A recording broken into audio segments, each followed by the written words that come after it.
Hey guys, and for this YouTube video, I thought I would pick my top 10 favorite books that I have read, and I'm going to read you the book jacket and just give you a little bit of detail about them. So, let's begin. The first book I'm going to be talking about is Rapture. It is the fourth installment to the Fallen series by Lauren Kate. Now, let me just start by saying I picked the fourth book. Okay, I've already read all the seasons and I would do all four books, but in another video, if you guys would like me to do a book review on the full series, like give you the book jackets and give you my thoughts, please let me know because it's been a while since I've read them. So just tell me you want to see that and I'll just kind of do my research again, reread them, and just get everything gathered up. So let me know. But the fourth book, because this is the last book in the series, I just wanted to cover it more and just say something about it. So, the book jacket says, from the book jacket, Rapture. The sky is dark with wings, and time is running out for Luce and Daniel. In order to stop Lucifer from erasing the past, they must find the place where the fall began. Only Luce can break the curse, and it is her choice alone that will decide all of their fates. But as dark forces gather, great sacrifices will have to be made in this final epic struggle in the fight for Luce and for love. Who will win? The astonishing climax to the Fallen series. Heaven can't wait any longer. So, I love the book. The fourth book was probably the most epic, like it said in the book jacket, because there was a lot of fighting. Luce, by the end of it, had gotten kind of like captured by Lucifer, and Lucifer was pretty much head over heels in love with her, but Luce, of course, as you know in any romance, just, she's head over heels in love with Daniel. She won't give up. But through the whole series, I'm going to just say that she had this curse put upon her and Daniel, that every time they got close to finding out love with each other, she would die. And she was pretty much reincarnated for thousands and thousands of years, until finally she was reincarnated as Lucinda Price, which is the Luce we know now. And she's given this last chance, and they don't know why she is acting the way she does. And I'm sorry I'm not covering Rapture, I'm just going to tell you that kind of like a little bit about the book. So they don't know why, they're able to manage kissing and being around each other without her bursting into flames, because she would see these shadows, which are called the announcers, and they, she was afraid of them. And it's kind of a being afraid, because every time she would die, she would see these announcers. So she was curious as to why she kept seeing them, why she wasn't being obliterated pretty much into fire. And in Torment, I believe it is, or Passion, one of the two, she actually goes through all of her lives that she had lived and sees another reason why she loves Daniel. Sorry, that was my boyfriend probably. But it's a good book. I think you guys should read it if you like fallen angel books, because Daniel is a fallen angel. So, yeah, let's cover the next book. I think the next book is going to be a book I just completely finished reading, and I love it. It's going to be Before I Fall. Okay, so, Before I Fall. Now, I'm going to read the book jacket and then talk about what I thought about the book, because I have not seen the movie yet, but I've seen the trailer, and I want to get into a theory about this. So, let me just read you the book jacket, and then I'll tell you. Okay?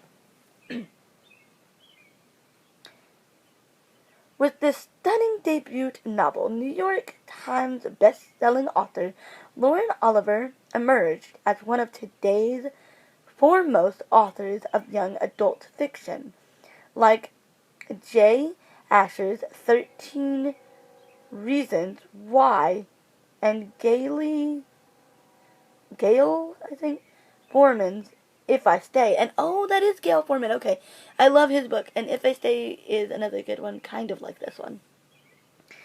Gail Foreman's If I Stay, Before I Fall raises thoughts-provoking questions about love, death, and how one person's life can affect so many others.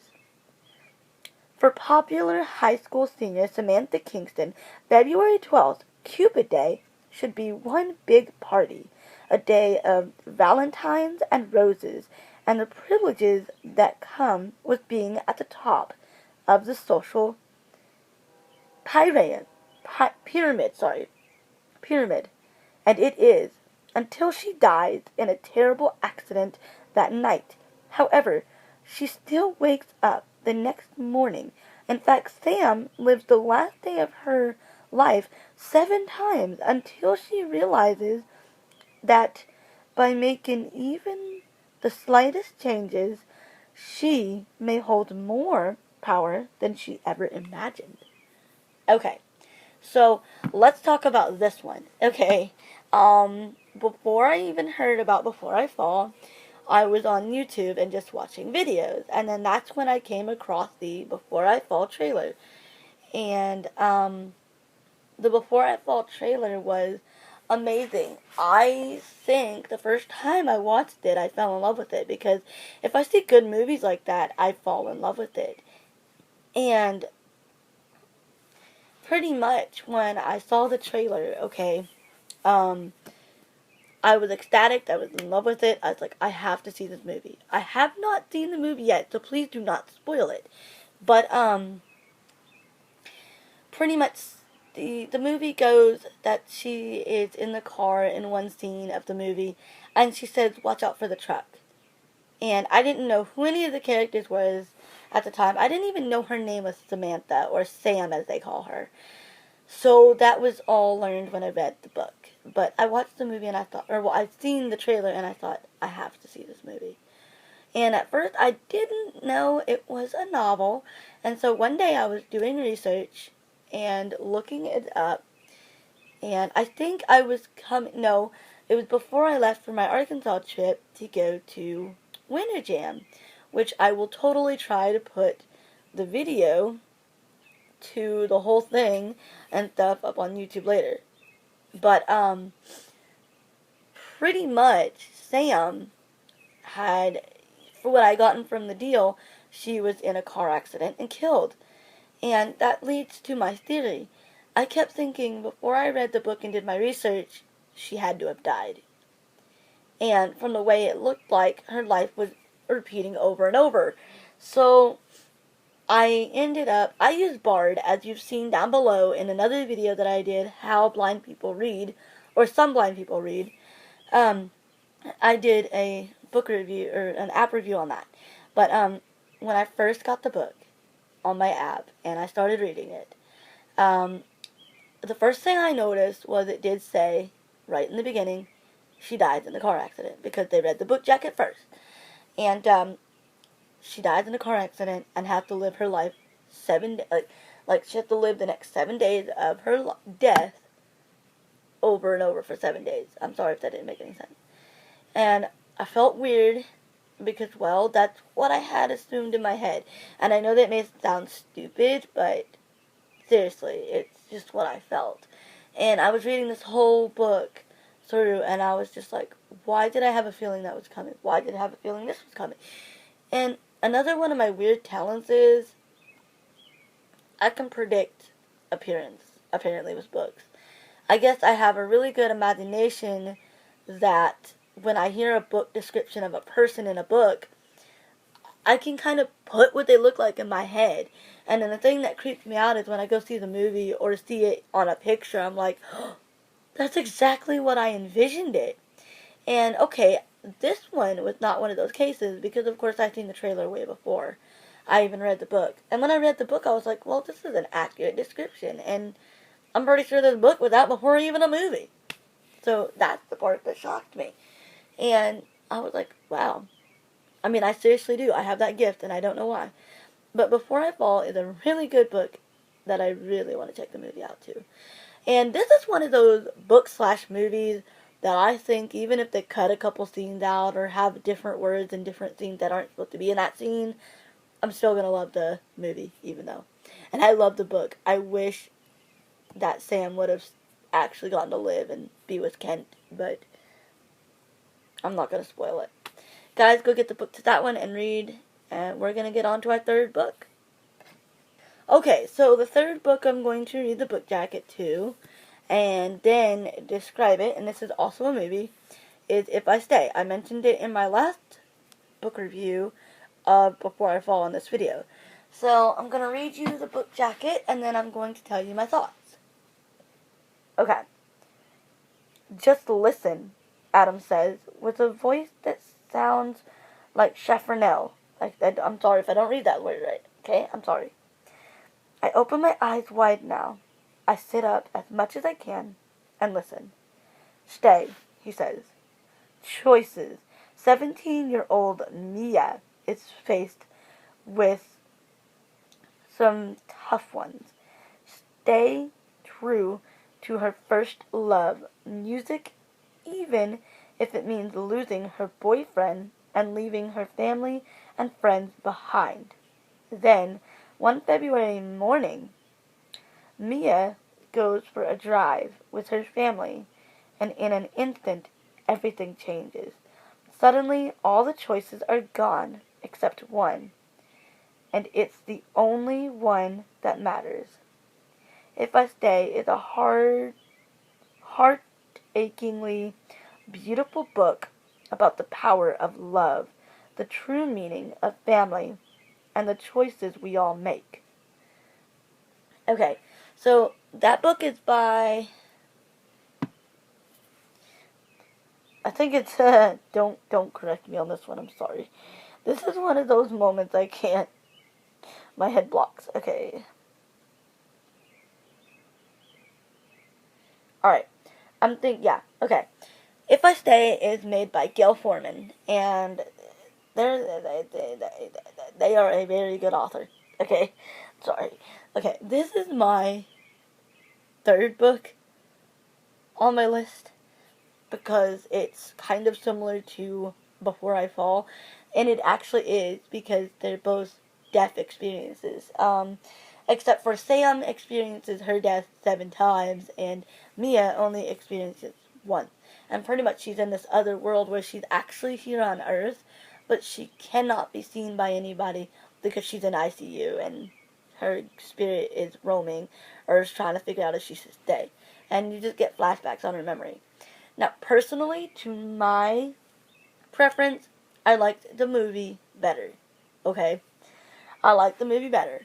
The book, however, was very kind of slow going through it, and there is also another book to the series. And the first time I ever seen the second book to the series was actually at my old school back when I was probably in elementary. And that was way before I heard about If I Stay in the movie and then the book. And it was, the other one is Where She Went. And I have not even gotten to read that one yet. I swear to God. I don't even know why I haven't. So, I don't know. But I preferred the movie over the book for this one because everything just seemed really slow. And just like in Twilight. Although Twilight's not going to be a book on my list, even though I love it. But I just wanted to say that, point that out there. So, yeah, that's pretty it. I mean, I love If I Stay, but I don't have much to really say about it. So now we're going to go on to the fourth book. Okay, so the fourth book I picked is Low Red Moon. And this is like a paranormal romance. It's, I think it's about werewolves instead of vampires. So it switched from my love of Twilight to like a love of vampires in this book. So the book jacket says, and I'm going to have to try to remember the book because it's been probably since freshman year since I've read it. And I'm like graduated now. So, okay.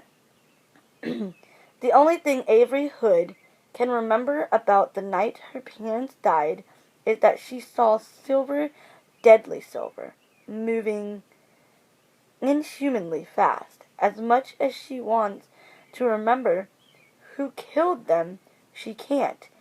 And there's nothing left to do but try to piece her life back together. Then Avery meets the new boy in school, Ben, mysterious and beautiful, with whom she feels a connection like nothing she's ever experienced. When Ben reveals he's a werewolf, Avery still trusts him at first. Then She sees that sometimes his eyes flash in human silver, and she learns that she's not the only one who can't remember the night her parent died. Part murder mystery, part grief narrative, and part heart-stopping. Heading romance. Low Red Moon is a must-read for teen paranormal fans, as breathless as Twilight and as spooky as Shiver. This is a book to be devoured in one sitting by an acclaimed author, author making her paranormal debut under the, I don't know that word, I'm sorry, Ivy Devlin. So I guess that's not her real name, but that's like her book name.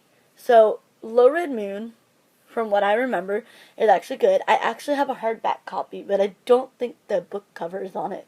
So yeah. Low Red Moon was actually good, and that book probably took me a while to read, only because I was reading it with a magnifier and the actual book in hand, and I didn't have the best technology back then to read it. And to this day, I am very ticked off. To this day, there is no electronic version anywhere that I can find of an audiobook. And that kind of ticks me off, because I really wish there was one. And there is a new one for that series, Moonrise, but I haven't read it yet because I can't find it anywhere. Like, Amazon had it, but it's not even it's not even on sale yet. So I don't know what they're going to do with that. So, let's get on to the fourth book. I'm dumb. Let's get on to the fifth book. Sorry.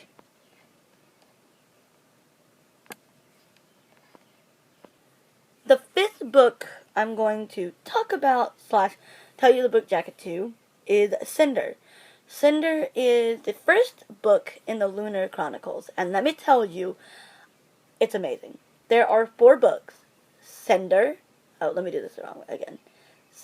Cinder, Scarlet, Crest, and Winter. I have only read Cinder, Scarlet, and Crest. Well, actually, I'm in the middle of reading Crest, but I'll do a little bit of that in one of my book covers. I don't know yet. So I'm going to read you the book jacket to Cinder and tell you what I thought. 16-year-old Cinder is considered a technological mistake by most of society and burdened by her stepmother. Being cyborg does have its benefits, though. Cinder's brain interface has given her an uncanny ability to fix things. Robots, hovers, her own malfunctioning parts, making her the best mechanic in New Beijing. This reputation brings Prince Kai himself to her weekly market booth, needing her to repair a broken android before the annual ball. He jokingly calls it a matter of national security, but Cinder suspects it's more serious than he's letting on. Although eager to impress the prince, Cinder's intentions are derailed when her younger stepsister, an only human friend, is infected with the fatal plague that's been devastating Earth for a decade. Blaming Cinder for her daughter's illness, Cinder's stepmother volunteers her body to plague research, an honor, like quotation marks. Hang on, it moved on me. Sorry. Come on. Okay. Plague research, an honor that no one has survived. But it doesn't take long for the scientists to discover something unusual about their new guinea pig. Something others would kill for. So, in Cinder, it's based upon, it's the Luna Chronicles. So, Cinder is a cyborg in her society of New Beijing, and she's pretty much like an outcast because, well, cyborgs aren't really accepted. And for, the plague, they're pretty much just drafted off to be for plague research. And the reason I made this the 5th book in my collection is because I just read it, maybe less than a week or two ago, and it was amazing. It was great. I heard about it from an ex-friend of mine, and, well, I took the liberty to thaw it, and I just started reading it. And Cinder seems pretty cool because she's a cyborg, and to the fact that she was, immune to the plague, as you heard in the book jacket, it was really intriguing to me, and I just kept reading, and I was like, nope, I gotta read the whole series now, because it was good. And, pretty much, Cinder at first didn't really have a crush on Prince Kai, or Quinto, however, people say it different ways. And her stepsister, Peony, is the one who gets sick with the plague. And Peony, like they said, she's the only one that really cares for Cinder that is a human friend. An android friend that Cinder has is Eco. And Eco is pretty cool. But the sad part about it is when Peony dies and Cinder goes off for plague research, before Peony had died, somewhere in the midst of it all, Eco had gotten pretty much, destroyed, and Adri, her stepmother, stole her parts for, I guess, money or whatever, I don't know. And so the only thing that was left of Eco was her personality chip. And Cinder was really devastated because, well, her sister was dying, and Eco was destroyed. Who does she have to talk to? And the prince is just so intrigued with Cinder in the first book. And, well, he was actually intrigued, too, to find Princess Celine. And he was, really excited. He wanted to find her because, well, Queen Lavanna of Luna was trying to take over Earth. Now, I'm not going to tell you the secret that is learned about Cinder in the book, so go read it if you want to find out, and find out what her secret is. If you can tell me what her secret is in book 1 of that series, put it in the comment section below because I would like to hear it, okay? So, on to the next book. Okay, guys, so I'm actually going to decide to stop the video here, only because we're getting into, 22 minutes, and, I didn't want to, overheat my deal so that it won't upload. So, I'm going to make a part 2 of pretty much my top 10 favorite books, so just be looking out. Probably sometime tomorrow, well, later today, I will have the next set of books, because we did stop at book 5, so that was awesome. So tomorrow I'm going to try and cover Scarlet and Cress, and that'll cover 6 and 7. Scarlet, Cress, and I'll think of the other 3, to make 10. So, I hope you enjoyed this video. Please give this a thumbs up and subscribe, and I'll see you in my next video. Bye!